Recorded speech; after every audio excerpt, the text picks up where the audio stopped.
zonu aizol vela unit te chunga le local council te tin ZPM chalai te le MHEP chunga lom thu kan soye adot le athu soi tura kan som tur hi pulal nging lovamar ani hi zoram dung le wanga chalai te ngai lat le athu soi hun an nga le lem em chin ani a ram siam chana na thok tura ngai tu ana seng mi ni in politics lama in man chan ma a journalism lama asul nu le football khovel asul nu hi ngai nom tham atlinga All India Football Federation le FIFA kaltlanga ni na poimo tak tak achel tele Mizoram football in ma ason hi na tura mashwai tu le infiam na lamatui mi te soi kang tura kong asa en sakdan te hi soilan kimsen ani lo vote sing khat sathum somkwale pariat set mu in Mizoram Legislative Assembly member ni turin Aizol West tu biala thantlin ani hi kanlom pui tak zat ani tuna ilo somang u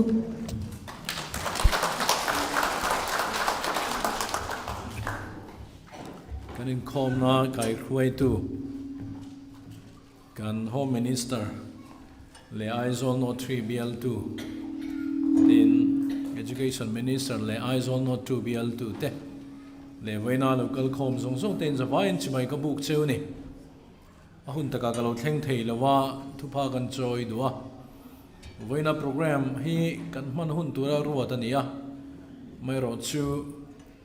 thotan lama training a huninge mo chen kan zin bo do na wangin waina program chop chil deuh lekin kan han buat saya rui lo do chung changa ko ran rang thalai pol te ne na in ron khom na hun in kom ho na kan ne ya kan chief minister ho in kan manga avei tak mai subject an ni bok nen ani po asoi toilo khop maya ti chuan soi ho na ania ko ran rang thalai te han ho ruk mai kha the mai box si lova chuan kan zo chia tikhan mai ka han mai ka vachu amin lo khrithiam mai ro min ngak to sia ka tlan chuang hal mai nge ka tia in chi bai mu mal lo in thla mu mal lo de in garon tlan chu sana chu garon thlai chana nia e voina lompuina hun in han buat sai hi alomom ka ti rualin etiang deu bung ati hi ain tharun omin ka khia chuti rual chuna lomom boxia Aizol West tu agandinga kulai bial mi puiten apathian khongaina awang pathian mal somna wang chu nia min thang tlinge kan ti rualin chumi ta na tholok tak bakhat chu he unit te hi nia Kulai street campaign kan nei te le kan campaign ranga thei top choin in on bei thina zonu ho phei chu khulama alam ha roi khain ni dewani in on thok chok tha thei em maya alom oma ei tin nge ni lom thu kan sweng o ti garil ruwa oma thu hi rei de soi lain lom ngem gar khelawa soi toi lain lom zo ngem gar khelawa imponi se kan lom tak zetani khulai kan han chukla tak taka chuan mel khiat kan nei tlem na ani mel khiat hinga ve hle in ka in thria mel khiat zong chun kan ei mai ro chu chung te reng hi kan lo nei lo thlu kan ia Aizol West tu huam chunga khon chung hai tak te soi tur kan nu la mai mo ka pa la mai mo hian kan lo nei mang reng lova mai ro chu kan ho tu pa in pu do man chung te nei lo na hi tha atia chung dei tlin nuan nok du atia tin campaign lai point an ti thulu to ken an noka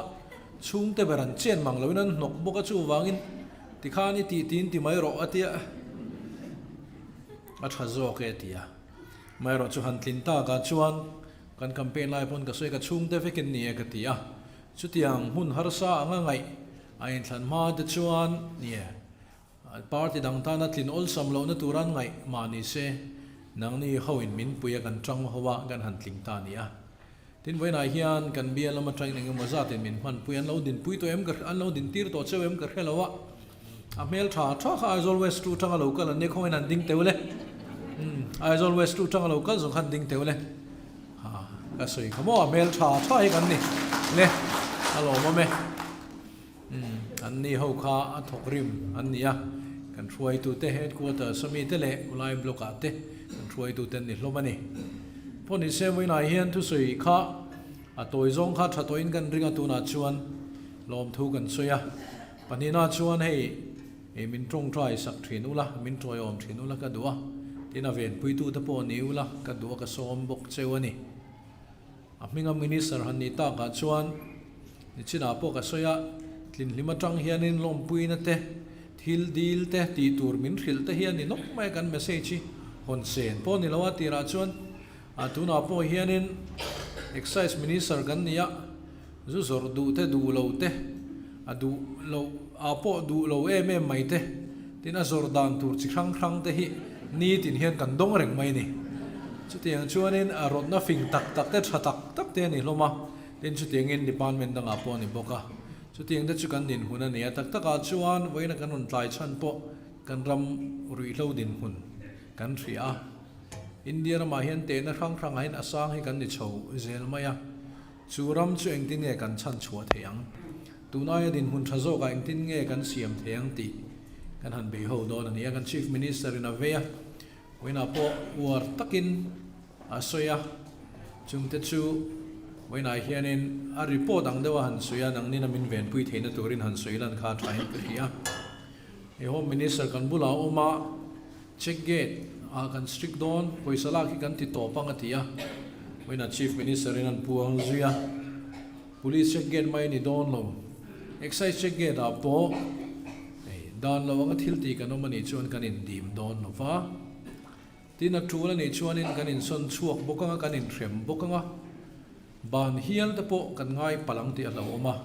kan ei zon na ni wangin in ti top sak kan du lo chu wang chuan khem turin tu ma om lo ro ti in excise department te po cha chu ti chuan kan phak to ka malak kan tum do na chumi konga chuan in troi om te po kan ma mo ani a soi tur hi tam khop mai hei ne pathum khamin han lom pui ania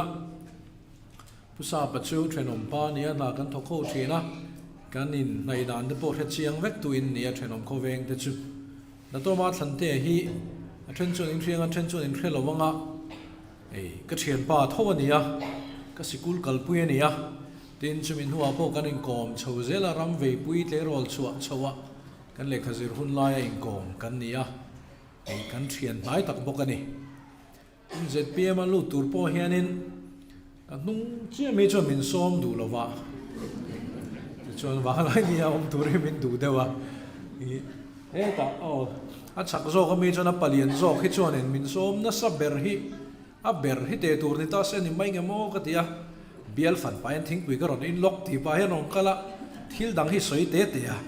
chuan a tom lo ma chuan kan ti ho nga hi ron ti le thina anga ya buk hian ron lu le thina ni china thunna tangina tla hlau mai ti ka hria a thlana lo boka a tla thim ka loma a chan chu in thanai na tla ve mi alo ani pusa pa de chu vot za po thling lo kha muin ka hria ma na sel chi pa ni chuan chu menu a po tlak theina chuan tla char chura ke po lok sabha rampum hu pin ka tla towa ma thana tlang nai chuan hiam me ma chu ma chuan in a thlana lo boka tla ti ka lo hria ka lom hle ni thang ni kha fiam thu ani po ni se wena hian ke chang ni lo kan lom pui dang pani tu na chon sarkar ka pu te ve ve ania a kan in puang anga tikhan kan han tlinga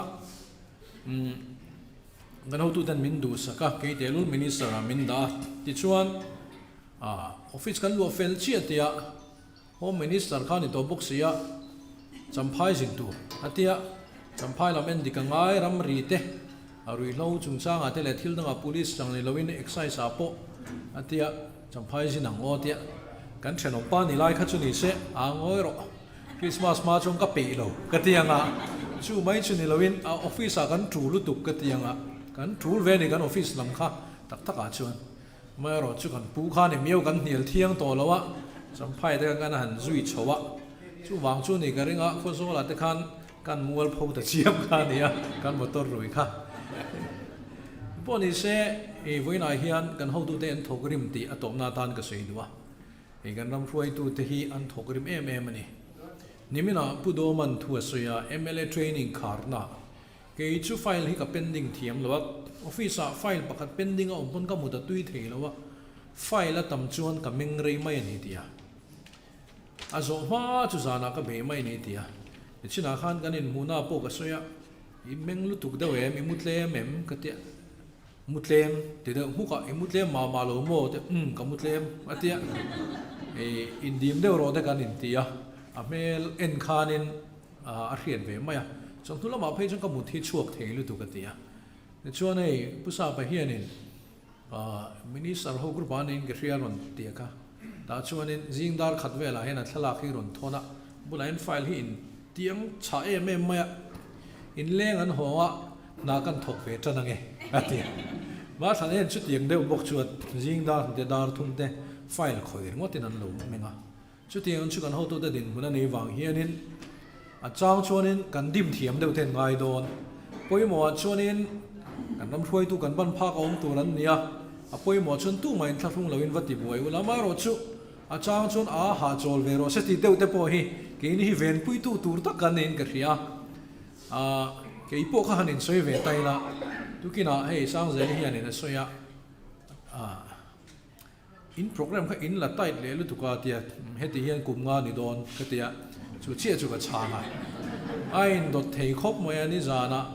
tar som vela in ka thlenga tukin jingdar saririk mind kan chuaka kila ma pulana bian lama kan han en dikathil minister hoin ron tlan thla kan in bola chong ane kan chuaka te kan lo thlenga ti hian zanin khom bana do pui veng thar local council by election in than a kick off turin kan chuk thale do na tu chu pathian ni kan chaw langa chon tho chana training kan kalanga kan lo hona pu chu tiang chuan kha kan om dan tur ani to wangin khatiang homa in pe kha kan nia khun thei po kan ni lawa chu ti rual chuan voina local khom anga hi chu kan minister te kan bil tu te ho po nai tak tak in ni loma wangin nang ni hi chu aveng tu alo tang thiam ula thain ka ria chu te kan ti chuanin kan to do na kan na po thazok do na ni ti te an soi khein kan ga ke chu kan biala ni lo boka ka soi nga kan soi sakani chu eng po ni se ke ni te lul lom puina hun in siam wangin kan lom lea chung ko ai o in lom thu kan soya ka lo me ka ti nge ka lo me